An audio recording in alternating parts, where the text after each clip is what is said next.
ಓಂ ಶಾಂತಿ.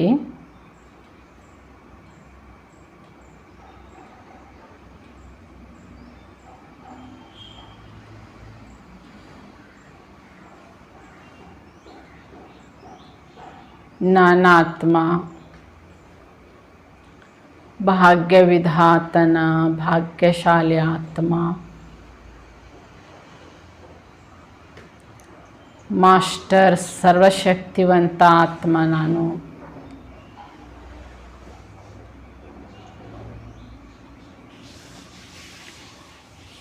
ಭಾಗ್ಯ ವಿಧಾತನ ಕಣ್ಮಣಿ ನಾನು, ಮಸ್ತಕಮಣಿ ನಾನು. Light house mite house ಆಗಿದ್ದೇನೆ.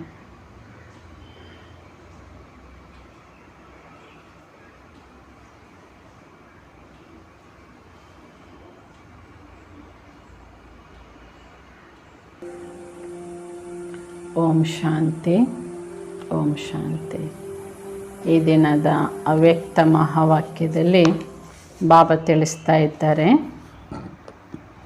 ಅಲೌಕಿಕ ಕರ್ಮ ಮಾಡುವ ಕಲೆ. ಅಲೌಕಿಕ ಕರ್ಮ ಮಾಡುವ ಕಲೆ. ಮುರಳಿ ದಿನಾಂಕ 12/11/72.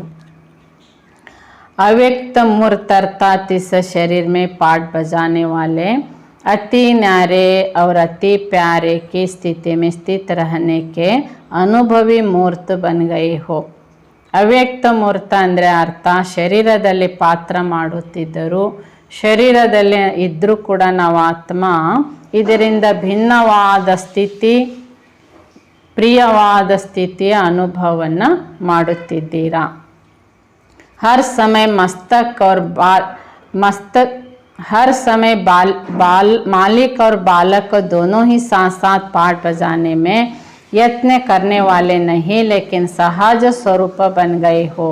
ಪ್ರತಿ ಸಮಯದಲ್ಲಿ ಮಾಲೀಕ ಬಾಲಕನಾಗುವ ಪ್ರಯತ್ನ ಮಾಡುವುದಲ್ಲ, ಸದಾ ಸಹಜವಾಗಿ ಆ ಸ್ವರೂಪದ ಅನುಭವವನ್ನು ಮಾಡುತ್ತಿದ್ದೀರಾ. वाह, मालिक बनते हो तो बालकपना भूल जाता है, बालक बनते हैं तो मालिकपना भूल जाता है. ಅಥವಾ ಮಾಲೀಕರಾದಾಗ ಬಾಲಕತನ ಮರಿತೀರಿ, ಬಾಲಕನಾದಾಗ ಮಾಲೀಕತನವನ್ನು ಮರಿತೀರಾ. अभी भी मालिक अभी भी बालक, अभी भी कर्मयोगी, अभी भी देह से भी परे, कर्म से भी परे, लगन में मगन रहने वाले योगी बन सकते हो. ಹೀಗೆ ಈಗೀಗ ಮಾಲೀಕರು, ಈಗೀಗ ಬಾಲಕರು, ಈಗೀಗ ಕರ್ಮಯೋಗಿ, ಈಗೀಗ ದೇಹದಿಂದ ಭಿನ್ನನಾಗಿ ಕರ್ಮ ಮಾಡುತ್ತಾ ಬಾಬನ ನೆನಪಿನ ಮಗನ್ ಅವಸ್ಥೆಯಲ್ಲಿರುವ ಯೋಗಿ ಆಗಿರುತ್ತೀರಾ. तो संकल्प और कर्म दोनों ही समान बने हैं या संकल्प और कर्म में अंतर है. ಹೀಗೆ ಸಂಕಲ್ಪ ಮತ್ತು ಕರ್ಮ ಎರಡೂ ಸಮಾನವಾಗಿದೆಯೋ ಅಥವಾ ಸಂಕಲ್ಪ ಮತ್ತು ಕರ್ಮದಲ್ಲಿ ವ್ಯತ್ಯಾಸ ಅಂತರ ಬರ್ತದ. तो संकल्प किया और प्रैक्टिकल रूप में आया, ऐसी प्रैक्टिस हुई है. ನಿಮಗೆ ಸಂಕಲ್ಪ ಬಂದ ಕೂಡಲೇ ಪ್ರಾಕ್ಟಿಕಲ್ ರೂಪದಲ್ಲಿ ಏನು ಮಾಡಬೇಕು, ಮಾಡಿಬಿಡಬೇಕು ಸೇವೆ ಆ ಕೂಡಲೇ.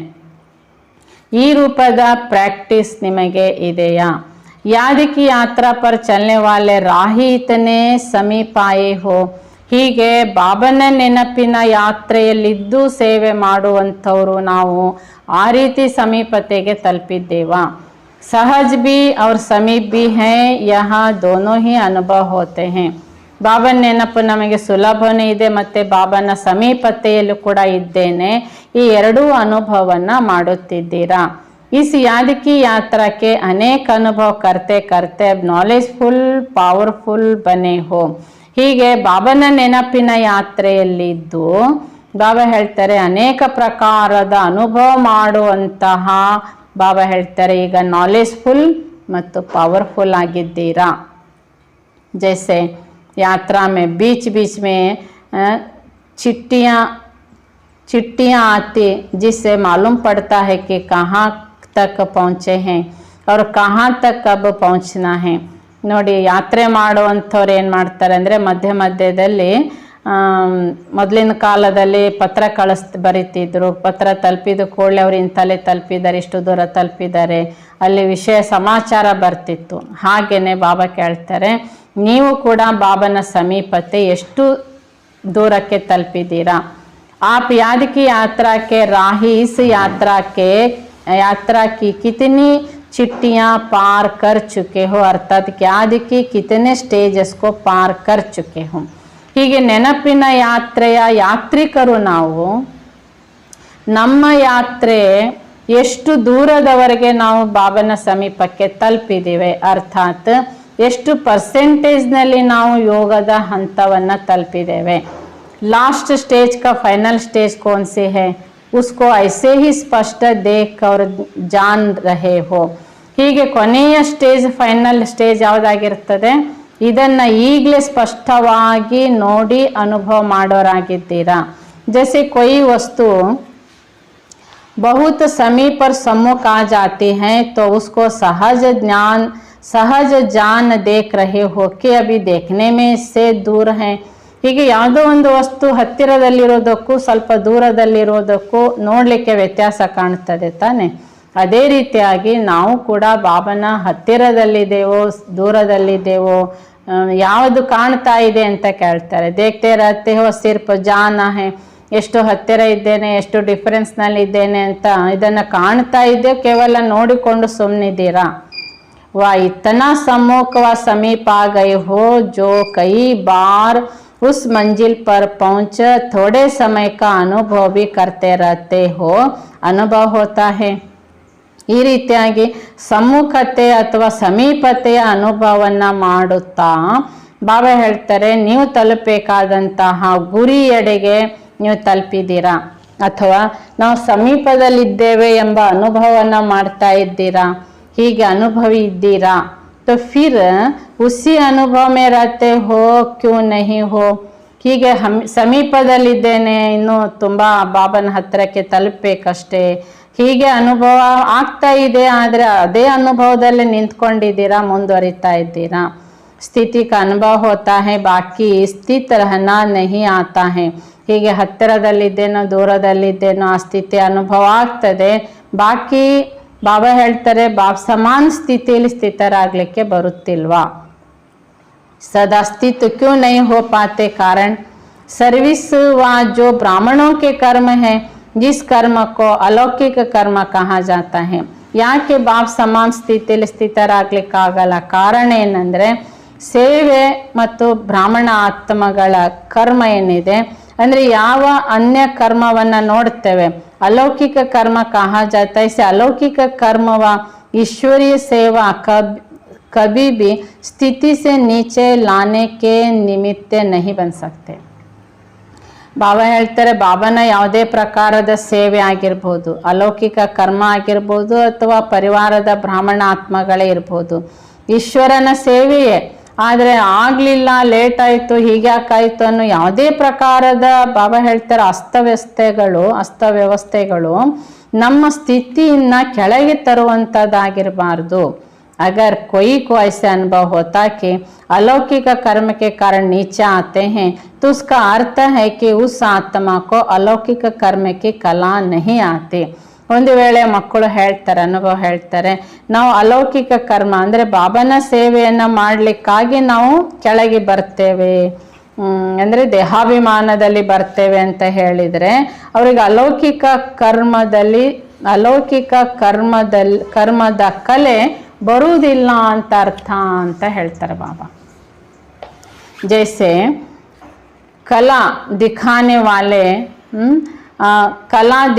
वाले कलाबाज सर्कस में काम करने वाले हर कर्म करते हुए हर कर्म में अपनी कलाबाजी दिखाते हैं।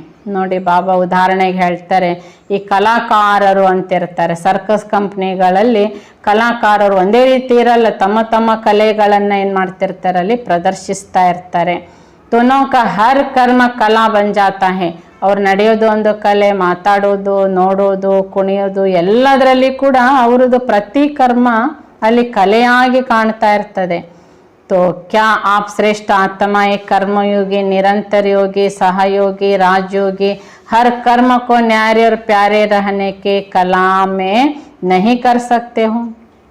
ಹೀಗೆ ಬಾಬಾ ಹೇಳ್ತಾರೆ, ನೀವು ಶ್ರೇಷ್ಠ ಆತ್ಮಗಳು, ಕರ್ಮಯೋಗಿಗಳು, ನಿರಂತರ ಯೋಗಿಗಳು, ಸಹಜಯೋಗಿಗಳು, ರಾಜಯೋಗಿಗಳು. ಅಂದರೆ ನಿಮ್ಮ ಪ್ರತಿ ಕರ್ಮ ಭಿನ್ನವೂ ಆಗಿರಬೇಕು, ಪ್ರಿಯವೂ ಆಗಿರಬೇಕು. ಈ ಪ್ರಕಾರದ ಕಲೆಯಲ್ಲಿ ಇದ್ದೀರಾ ಅಂತ ಬಾಬಾ ಕೇಳ್ತಾರೆ.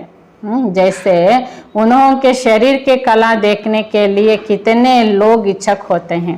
ನೋಡಿ, ಸರ್ಕಸ್ನಲ್ಲಿ ಶಾರೀರಿಕ ಅವ್ರದ ಕಲೆಯನ್ನು ನೋಡ್ಲಿಕ್ಕಾಗಿ ಎಷ್ಟು ಜನ ಒಟ್ಟಾಗಿರ್ತಾರಲ್ಲಿ. तो आपकी बुद्धि की कला, अलौकिक कर्म की कला देखने के लिए सारे विश्व की आत्मा इच्छुक बंद कराएगी.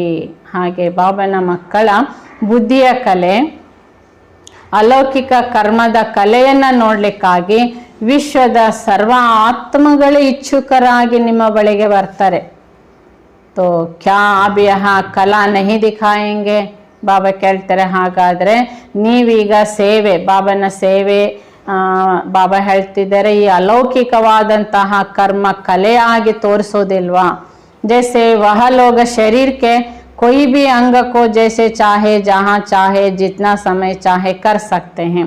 ಹೇಗೆ ಶಾರೀರಿಕವಾಗಿ ಕಲೆಯನ್ನು ತೋರಿಸುವಂಥವರು ಯಾವ ಅಂಗದಿಂದಲಾದರೂ, ಕೈಯಿಂದ, ಕಾಲಿಂದ, ತಲೆಯಿಂದ, ಕಣ್ಣಿಂದ, ಹೇಗೆ ಯಾವ ಅಂಗದ ಕಲೆ ಪ್ರದರ್ಶನ ಮಾಡೋ ಸಂದರ್ಭ ಬರ್ತದೆ, ಅವರು ಆ ಕಲೆಯಲ್ಲಿ ಪ್ರದರ್ಶನ ಮಾಡ್ತಾರೆ. ಅದಕ್ಕೆ ಕಲೆ ಅಂತ ಹೇಳಾಗುತ್ತೆ. आप सभी भी बुद्धि को जब चाहे, जितना समय चाहे, जहाँ स्थित करना चाहे वहाँ स्थित नहीं कर सकते हो.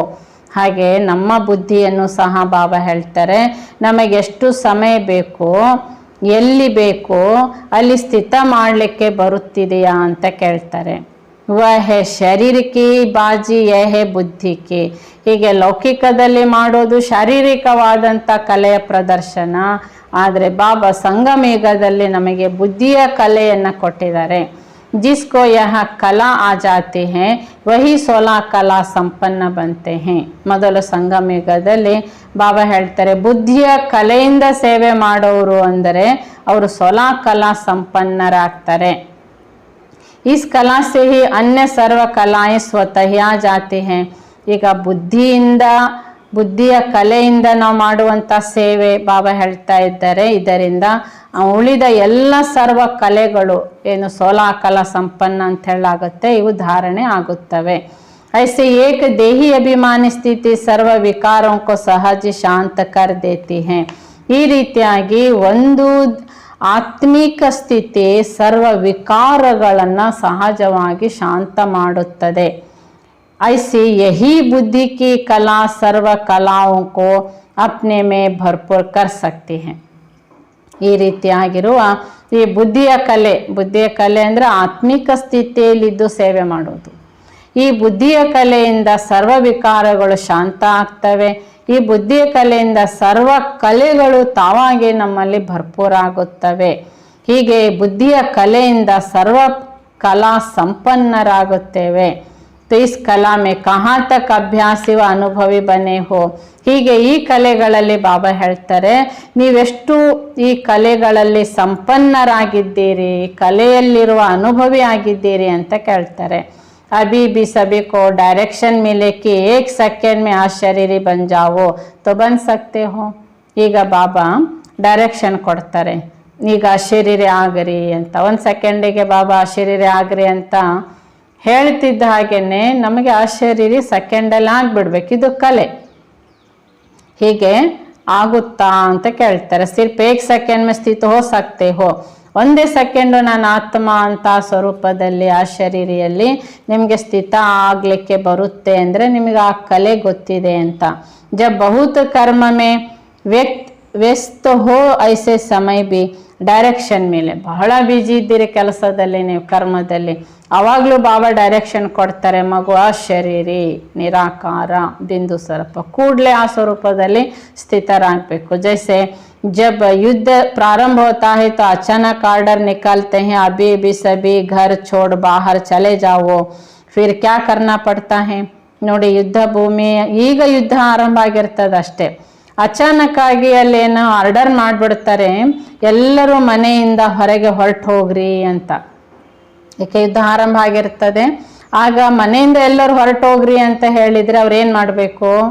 ಜರೂರ್ ಕರ್ನಾ ಪಡೆ, ಅವಶ್ಯ ಅವರು ಎಲ್ಲರೂ ಕೂಡ ಜನ ಏನು ಮಾಡಬೇಕಾಗುತ್ತೆ? ಮನೆಯಿಂದ ಹೊರಟು ಹೋಗಬೇಕಾಗುತ್ತೆ.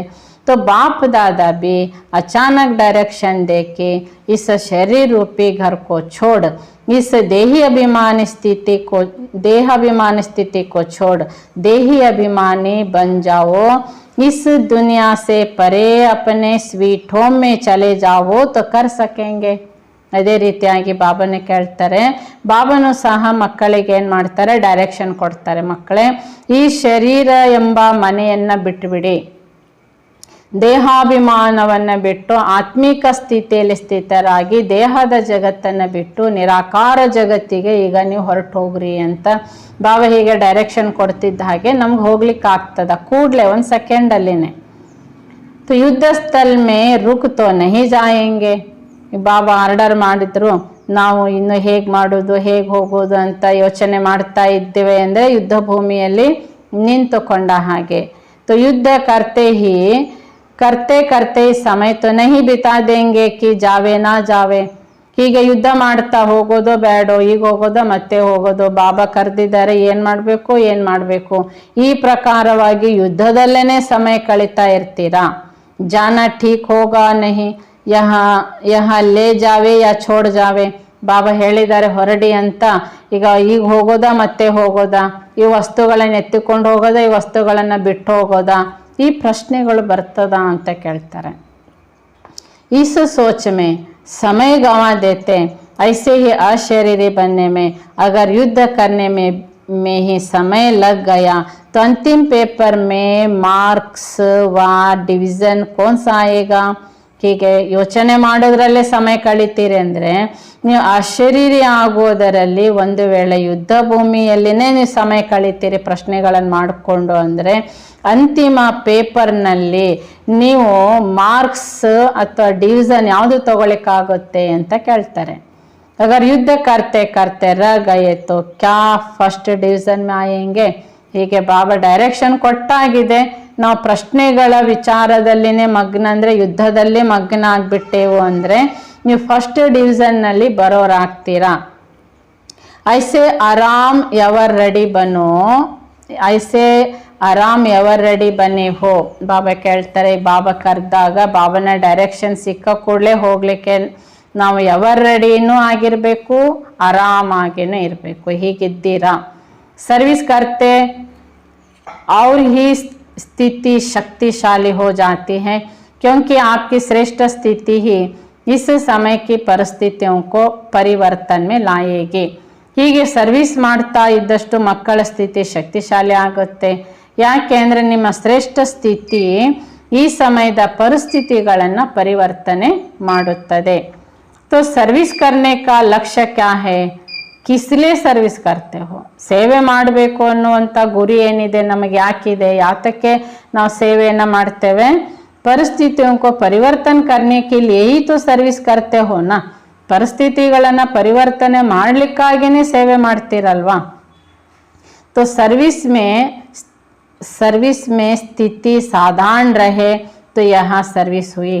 अरे ಸೇವೆ ಮಾಡ್ತಾ ಇದ್ದೇವೆ, ಅದರ ಸ್ಥಿತಿ ಸಾಧಾರಣ ಇದ್ದರೆ बाबा ಹೇಳ್ತಾರೆ ಇದು ಸರ್ವಿಸ್ ಆಯ್ತಾ. इस याद की यात्रा की मुख्य 4 सब्जेक्ट है जिसे चेक करो कि कहाँ तक पहुँचे हैं.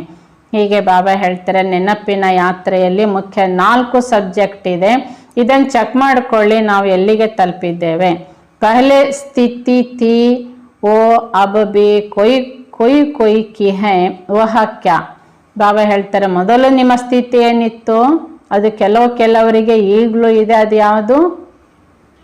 वियोगी. दूसरी स्टेज वियोगी की बाद योगी बनते. ಬಾಬನ ಪರಿಚಯ ಆಗುವ, ಬಾಬನ ನೆನಪು ಮಾಡಲಿಲ್ಲ ಅಂದರೆ ಪರಿಚಯ ಆಗುವ ಪೂರ್ವದಲ್ಲಿ ಸಂಬಂಧ ಇರಲಿಲ್ಲ, ವಿಯೋಗಿ ಆಗಿದ್ವಿ. ಈಗ 2ನೇ ಸ್ಟೇಜಿಗೆ ಬಂದಿದ್ದೇವೆ, ಏನಾಗಿದ್ದೇವೆ ಈಗ ನಾವು ನೆನಪಿನಲ್ಲಿರೋರಂದರೆ ಯೋಗಿ ಆಗಿದ್ದೇವೆ. तीसरी स्टेज है योगी के बाद सहयोगी. 3ನೇ ಸ್ಟೇಜಿಗೆ ಯೋಗಿ ಆಗಿರೋರೇ ಬಾಬನ ಸೇವೆಗೆ ಸಹಯೋಗಿ ಆಗ್ತಾರೆ. तो सहयोगी के बनने के बाद लास्ट स्टेज सर्वस्व त्यागी बनते हैं.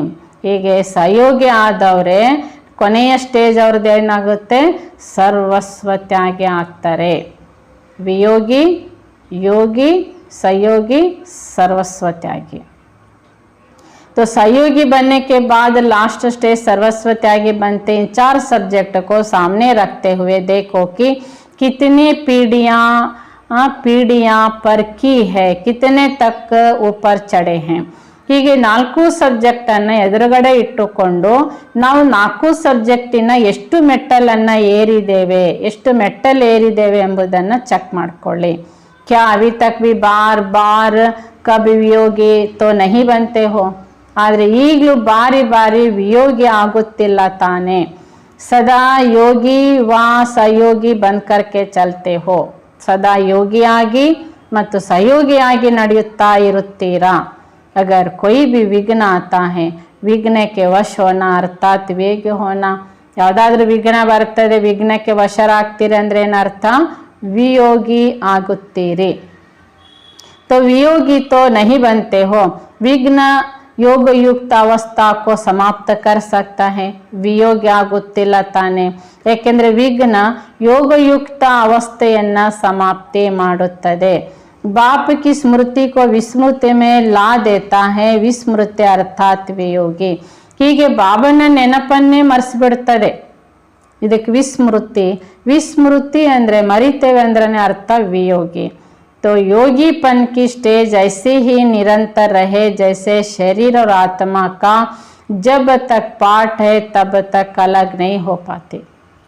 ಹೀಗೆ ಯೋಗಿತನದ ಸ್ಥಿತಿ ನಿರಂತರವಾಗಿ ಹೀಗಿರಬೇಕು ಅಂದರೆ ಶರೀರ ಮತ್ತು ಆತ್ಮದ ಪಾತ್ರ ಇರುವವರೆಗೆ, ಆತ್ಮದ ಪಾತ್ರ ಶರೀರದಲ್ಲಿ ಇರುವವರೆಗೆ ಹೇಗೆ ಬಾಬಾ ಹೇಳ್ತಾರೆ, ಬುದ್ಧಿ ಬಾಬನ ನೆನಪಿನಿಂದ ಭಿನ್ನ ಆಗಿರಬಾರ್ದು. ಉಸಿರಿರೋವರೆಗೆ ಅಂತ ಹೇಳ್ತಾರೆ ತಾನೆ, ಹಾಗೆ ಬುದ್ಧಿ ಕಾ ಸಾಥ್ ಸದಾ ಯಾದ್ ಅರ್ಥಾತ್ ಬಾಪ್ಗೆ ಸಾಥ್ ಹೋ. ಹೀಗೆ ನಮ್ಮ ಬುದ್ಧಿಯ ಸಂಬಂಧ ನೆನಪು ಅಂದ್ರನೆ ಬಾಬನ ಜೊತೆಗಿರಬೇಕು. ऐसे को कहा जाता है योगी जिसको और कोई भी स्मृति अपनी तरफ आकर्षित न कर पावे. ಇವರಿಗೆ ಏನು ಹೇಳಲಾಗುತ್ತೆ, ಯೋಗಿಗಳು. ಯೋಗಿಗಳು ಸ್ಮೃತಿ ಹೀಗಿರ್ತದಂದ್ರೆ अन्य ಯಾವ ಆಕರ್ಷಣೆ ಅವರಿಗೆ ಇರಲ್ಲ. जैसे बहुत ऊंची व श्रेष्ठ पावर के आगे कम पावर वाले कुछ भी नहीं कर पाते. ಹೇಗೆ ತುಂಬ ಶ್ರೇಷ್ಠ ಸ್ಥಿತಿಯಲ್ಲಿರೋರು, ತುಂಬ ಶ್ರೇಷ್ಠ ಪವರಲ್ಲಿ ಇದ್ದಾರೆ ಅಂದರೆ ನೋಡಿ ಅವ್ರ ಮುಂದೆ ಯಾರು ಏನು ಮಾಡೋಕ್ಕೆ ಸಾಧ್ಯ ಆಗಲ್ಲ. ऐसे अगर सर्वशक्तिवान की याद सदा साथ है तो और कोई भी याद बुद्धि में अंदर आ नहीं सकती. ಹೀಗೆ ಒಂದು ವೇಳೆ ಸರ್ವಶಕ್ತಿವಂತ ತಂದೆ ನೆನಪು ಸದಾ ಯಾರಿಗಿರ್ತದೆ ಅವರ ಬುದ್ಧಿಯಲ್ಲಿ ಒಳಗೆ ಅನ್ಯ ಯಾವುದು ಪ್ರವೇಶ, ವ್ಯರ್ಥತೆ ಪ್ರವೇಶ ಆಗಲ್ಲ. इसको ही सहज और स्वतः योगी कहा जाता. यहाँ लोग कहते हैं और यहाँ के स्वतः योगी तो ऐसे योगी बने हो. ಈ ಪ್ರಕಾರವಾಗಿ ಸಹಜ ಸ್ವತಃ ಯೋಗಿ ಆಗಿರೋರಿಗೆ ಅಲ್ಲಿ ಜನನೇ ಹೇಳ್ತಾರೆ ಯೋಗಿಗಳು, ಈ ಪ್ರಕಾರವಾಗಿ ಯೋಗಿ ಆಗಿದ್ದೀರಾ. ऐसा योगी सदा हर सेकंड, हर संकल्प, हर वचन, हर कर्म में सहयोगी अवश्य होगा. ಹೀಗೆ ಸದಾ ಯೋಗಿ ಆಗಿರೋರು ಪ್ರತಿ ಸೆಕೆಂಡು, ಪ್ರತಿ ಕರ್ಮ, ಪ್ರತಿ ಮಾತು, ಪ್ರತಿ ಸಂಕಲ್ಪ, ಸೆಕೆಂಡು, ಮಾತು, ಕರ್ಮದಲ್ಲಿ ಅವರು ಅವಶ್ಯ ಸಹಯೋಗಿ ಆಗಿರುತ್ತಾರೆ. अगर संकल्प में सहयोगी नहीं, सिर्फ कर्म में है या कर्म में सहयोगी है, किसी बात में नहीं है, तो ऐसे को सहयोगी की स्टेज तक पहुंची हुई आत्मा नहीं कर सकेंगे. ಒಂದು ವೇಳೆ ಸಂಕಲ್ಪದಲ್ಲಿ ಸಹಯೋಗ ಇಲ್ಲ, ಹೊರನೋಟದ ಕರ್ಮದಲ್ಲಿ ಸಹಯೋಗಿ ಇದ್ದೀರಿ, ಕರ್ಮದ ಸಹಯೋಗಿ ಆಗಿದ್ದೀರಿ, ಅನ್ಯ ಯಾವುದೇ ಮಾತಿನಲ್ಲಿ ಸಹಯೋಗಿ ಇಲ್ಲ ಎಂದರೆ ಅವರಿಗೆ ಸಹಯೋಗಿ ಸ್ಥಿತಿಯನ್ನು ತಲುಪಿದ ಆತ್ಮ ಎಂದು ಕರೆಯಲಾಗುವುದಿಲ್ಲ. हर संकल्पी सहयोग के बिना चलता है, इसको व्यर्थ कहेंगे. ಅಂದರೆ ಯಾವುದೇ ಒಂದು ಸಂಕಲ್ಪ ಸಹಯೋಗ ಇಲ್ಲದನೆ ನಡೀತದೆ ಅಂದ್ರೂ ಬಾಬಾ ಹೇಳ್ತಾರೆ ಇದಕ್ಕೆ ಹೇಳಲಾಗುತ್ತೆ ವ್ಯರ್ಥ. जो व्यर्थ गंवाने वाले होते हैं वह कब किसके सहयोगी नहीं बन सकते. ಹೀಗೆ ಯಾವಾಗಲೂ ಸಂಕಲ್ಪಗಳು ವ್ಯರ್ಥನೇ ಮಾಡ್ತಾ ಇರ್ತಾರೆ. ಅಂತ ವ್ಯರ್ಥದಲ್ಲೇ ಇರುವಂಥವರು ಎಂದಿಗೂ ಅವರು ಸಹಯೋಗಿ ಆಗಲ್ಲ. स्वयं में शक्तिशाली नहीं बन सकते. ऐसे सर्वस्नेही सहयोगी, सर्वस्व त्यागी वह सर्वत्यागी सहजी बन जाते हैं. ಹೀಗೆ ಬಾಬಾ ಹೇಳ್ತಾರೆ, ಯಾರು ಸ್ವಯಂ ಶಕ್ತಿಶಾಲಿ ಆಗಿರ್ತಾರೆ ಇಂಥ ಸರ್ವ ಸ್ನೇಹಿಗಳು, ಸಹಯೋಗಿಗಳು, ಸರ್ವಸ್ವ ತ್ಯಾಗಿಗಳು, ಅವರು ಸ್ವಾಭಾವಿಕವಾಗಿ ಸರ್ವಸ್ವ ತ್ಯಾಗಿ ಆಗಿರ್ತಾರೆ. जबकि भक्ति में भी सिर्फ कोई ईश्वर के अर्थ दान करते हैं तो उन्हों को भी विनाशी राजपद की प्राप्ति होती है. ನೋಡಿ ಹೇಗೆ ಭಕ್ತಿ ಮಾರ್ಗದಲ್ಲಿ ಕೂಡ ಈಶ್ವರನ ಅರ್ಥ ಅಂತ ದಾನ ಕೊಡ್ತಾರೆ. ಅಂದರೆ ಈ ಜನ್ಮದಲ್ಲಿ ಅವರು ದಾನ ಕೊಟ್ಟಿದ್ದಾರೆ ಅಂದರೆ ಮುಂದಿನ ಜನ್ಮದಲ್ಲಿ ಅವಶ್ಯ ಅವರಿಗೆ ಹಣದ ಭಾಗ್ಯ ಅಂದರೆ ರಾಜ ಮನೆತನದ ಪ್ರಾಪ್ತಿ ಆಗಬಹುದು. तो सोचो, जो हर संकल्प सेकंड ईश्वरी सेवा के सहयोग में लगाते हैं उसकी कितनी श्रेष्ठ प्राप्ति होगी. ಅಲ್ಪ ಹಣದಾನ ಕೊಟ್ಟರೆ ಮುಂದಿನ ಜನ್ಮದಲ್ಲಿ ಅವರು ರಾಜ ಪದವಿಯಲ್ಲಿ ರಾಜಮಂತನದಲ್ಲಿ ಜನ್ಮ ಪಡಿಬಹುದು ಅಂತ ಕರ್ಮ ಹೇಗೆ ಹೇಳುತ್ತೆ ಅಂದರೆ, ಹಾಗಾದರೆ ಯೋಚನೆ ಮಾಡಿ, ನಿಮ್ಮ ಪ್ರತಿ ಸಂಕಲ್ಪ ಪ್ರತಿ ಸೆಕೆಂಡು ಈಶ್ವರನ ಸೇವೆಗೆ ಸಹಯೋಗದಲ್ಲೇ ತೊಡಗಿಸ್ತೀರಿ ಅಂದರೆ ಇದು ಎಷ್ಟು ಶ್ರೇಷ್ಠ ಭಾಗ್ಯ ಪ್ರಾಪ್ತಿ ಮಾಡಿಸುತ್ತೆ, ಯೋಚಿಸಿ ಅಂತಾರೆ ಬಾಬಾ. ಐಸೆ ಮಹಾದಾನಿ ಸರ್ವಸ್ವತ್ಯಾಗಿ ಸಹಜಿ ಬನ್ ಜಾತೆ ಹೇ. ಹೀಗೆ ಒಂದು ಜನ್ಮದಲ್ಲಿ ಬಾಬನ ಸೇವೆಗೆ ಸಹಯೋಗಿ ಆದವರು ಮುಂದಿನ ಅನೇಕ ಜನ್ಮದಲ್ಲಿನೂ ಅವರು ಮಹಾದಾನಿಯಾಗಿರ್ತಾರೆ, ತ್ಯಾಗಿಯಾಗಿನೇ ಇರ್ತಾರೆ. ಐಸೆ ಸರ್ವತ್ಯಾಗಿ ವರ್ತಮಾನ और ಭವಿಷ್ಯ में सर्वश्रेष्ठ भाग्यशाली बनते हैं. ಹೀಗೆ ವರ್ತಮಾನದಲ್ಲಿ ಸರ್ವತ್ಯಾಗಿ ಯಾರಾಗಿರ್ತಾರೆ ಅವ್ರ ಭವಿಷ್ಯದಲ್ಲಿ ಸರ್ವಶ್ರೇಷ್ಠ ಭಾಗ್ಯಶಾಲಿಗಳಾಗುತ್ತಾರೆ. न सिर्फ भविष्य लेकिन वर्तमान समय भी ऐसे श्रेष्ठ भाग्यशाली आत्मा के भाग्य को देखते हुए, अनुभव करते हुए अन्य आत्माएं उनके भाग्य के गुण गाते और अनेक आत्माओं को अपने श्रेष्ठ भाग्य के आधार से भाग्यशाली बनाने के निमित्त बनते हैं. ನೋಡಿ ಹೀಗೆ ಬಾಬಾ ಹೇಳ್ತಾರೆ, ಈ ಸರ್ವಶ್ರೇಷ್ಠ ಭಾಗ್ಯಶಾಲಿ ಆತ್ಮಗಳು ಕೇವಲ ಭವಿಷ್ಯದಲ್ಲಲ್ಲ, ವರ್ತಮಾನ ಸಮಯದಲ್ಲಿ ಕೂಡ ಇಂಥ ಶ್ರೇಷ್ಠ ಭಾಗ್ಯಶಾಲಿ ಆತ್ಮಗಳು ಅಂದರೆ ಭಾಗ್ಯವನ್ನು, ಅವರ ಭಾಗ್ಯವನ್ನು ಯಾರು ನೋಡ್ತಾರೆ ಅನ್ನೋರು ಅವರಿಗೆ ಹೀಗೆ ಅನುಭವ ಆಗುತ್ತೆ, ಎಂಥ ಭಾಗ್ಯಶಾಲಿ ಆತ್ಮಗಳು ಇವರು, ಇವರಲ್ಲಿ ಎಷ್ಟು ಶ್ರೇಷ್ಠ ಗುಣಗಳಿದೆ. ಹೀಗೆ ಅನೇಕ ಆತ್ಮಗಳಿಗೆ ಅವರು ಆಕರ್ಷಿತರಾಗ್ತಿರ್ತಾರೆ. ಅರ್ಥಾತ್ ತಮ್ಮ ಶ್ರೇಷ್ಠ ಭಾಗ್ಯದ ಆಧಾರದಿಂದ ಅವರ ಶ್ರೇಷ್ಠ ಭಾಗ್ಯ ರೂಪಿಸಲಿಕ್ಕೆ ಅವ್ರು ನಿಮಿತ್ತರಾಗ್ತಾರೆ. तो देखो इन 4 सब्जेक्ट से किस स्टेज तक पहुँचे हो, वह मंजिल के कितना समीप आए हैं. ಹಾಗಾದರೆ ನೋಡ್ಕೊಳ್ಳಿ, ಈ 4 ಸಬ್ಜೆಕ್ಟಿನ ಸ್ಟೇಜನ್ನು ಎಲ್ಲಿಗೆ ತಲುಪಿದ್ದೀರಿ, ಗುರಿಗೆ ಹತ್ತಿರದಲ್ಲಿದ್ದೀರೋ ಅಥವಾ ಗುರಿಯ ಸಮ್ಮುಖದಲ್ಲೇ ಇದ್ದೀರೋ, ಹತ್ತಿರನೇ ಬೇರೆ ಎದುರುಗಡೆನೇ ಬೇರೆ, ಎಲ್ಲಿಗೆ ತಲುಪಿದ್ದೀರಿ ಅಂತ ನೋಡ್ಕೊಳ್ಳಿ ಅಂತ ಹೇಳ್ತಾರೆ ಬಾಬಾ. ಅಚ್ಚಾ, ऐसे सहज और स्वतः योग्य आत्माओं को बाप दादा का याद प्यार और नमस्ते. ಒಳ್ಳೆಯದು. ಹೀಗೆ ಸದಾ ಸಹಜ ಸ್ವತಃ ಯೋಗ್ಯ ಆಗಿರುವಂತಹ ಆತ್ಮಗಳಿಗೆ ಬಾಪ್ ದಾದಾರವರ ನೆನಪು, ಪ್ರೀತಿ ಹಾಗೂ ನಮಸ್ತೆ. ಆತ್ಮಿಕ ತಂದೆಗೆ ಆತ್ಮಿಕ ಮಕ್ಕಳ ನೆನಪು, ಪ್ರೀತಿ ಹಾಗೂ ನಮಸ್ತೆ ನಮಸ್ತೆ ನಮಸ್ತೆ. ಏನು ತಿಳಿಸಿದ್ದಾರೆ ಬಾಬಾ ಈ ದಿನ? ನಾವು ಕರ್ಮಯೋಗಿ ಆಗುವ ಕಲೆ, ನಾವು ಕರ್ಮ ಮಾಡುತ್ತಿದ್ದರೂ ನಾವು ಕರ್ಮಯೋಗಿ ಆಗೋದು ಹೇಗೆ, ಕರ್ಮಯೋಗಿ ಆಗಿರೋರಿಗೆ ಏನೆಲ್ಲ ಭಾಗ್ಯ ಪ್ರಾಪ್ತಿ ಆಗುತ್ತೆ ವರ್ತಮಾನ ಮತ್ತು ಭವಿಷ್ಯ, ಇದನ್ನು ಬಾಬಾ ತುಂಬ ಸರಳವಾಗಿ ವಿವರಣೆ ನಮ್ಮ ಮುಂದಿಟ್ಟಿದ್ದಾರೆ. ನಾವು ಅಲೌಕಿಕ ಕರ್ಮ ಮಾಡುವ ಕಲೆಯನ್ನು ಕಲ್ತ್ಕೊಂಡ್ರೆ ಆ ಒಂದು ಕರ್ಮ ಸುಲಭವಾಗಿ ನಡೀತದೆ, ಆ ಕರ್ಮದಲ್ಲಿ ನಮಗೆ ಪರಿಪೂರ್ಣ ಪ್ರತಿಫಲವನ್ನು ಸಿಗುತ್ತೆ. ಈ ಅನುಭವವನ್ನು ಮಾಡುವಂತಹ ಕರ್ಮಯೋಗ್ಯ ಆತ್ಮಗಳು ನಾವು ಆಗೋಣ. ಒಳ್ಳೆಯದು. ಓಂ ಶಾಂತಿ.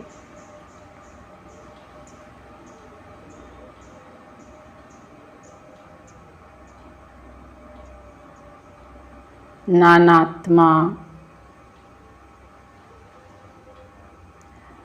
ಮಸ್ತಕ ಸಿಂಹಾಸನದಲ್ಲಿರುವ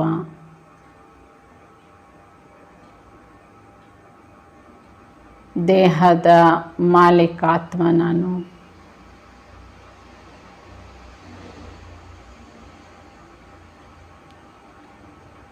ಈ ದೇಹದ ಮೂಲಕ ಸೇವೆ ಮಾಡುವ ಕರ್ಮಯೋಗಿ ಆತ್ಮ ನಾನು.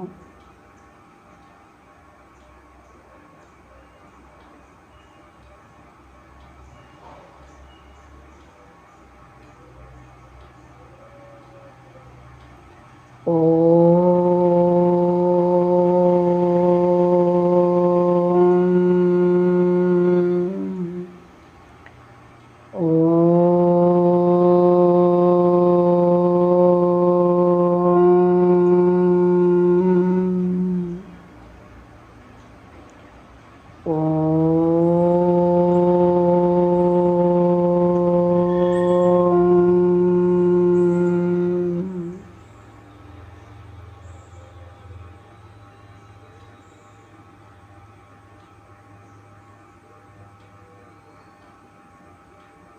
शांति।